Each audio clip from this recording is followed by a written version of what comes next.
Arun XLO Ziva, an elite active retirement community in Mahabalipuram, Chennai. For apartments and luxury villas, call 7288 Vande Bharat ரயில்களின் உற்பத்தி செலவு அதிகரிக்க உள்ளதாக Trinamool Congress MP குற்றம் சாட்டியிருந்த நிலையில் ரயில்வே அமைச்சகம் அதற்கு பதிலடி கொடுத்துள்ளது.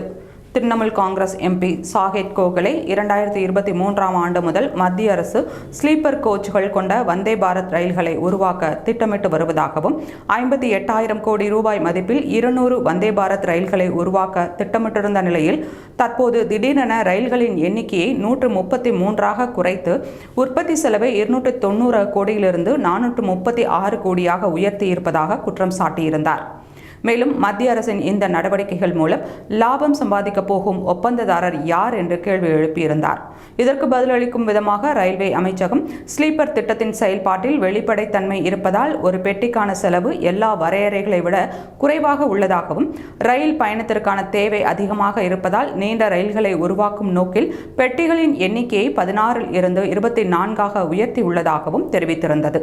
16 பெட்டிகள் கொண்ட 200 ரயில்கள் தயாரிப்பதன் மூலம் கிடைக்கும் மொத்த ரயில் பெட்டிகளின் எண்ணிக்கை 3200 என்றும் தற்போது 24 பெட்டிகள் உள்ள வகையில் தயாரிக்கப்பட்டிருக்கும் 133 ரயில்களின் மொத்த ரயில் பெட்டி எண்ணிக்கை 3192 என்றும் விளக்கமளிக்கப்பட்டிருக்கிறது.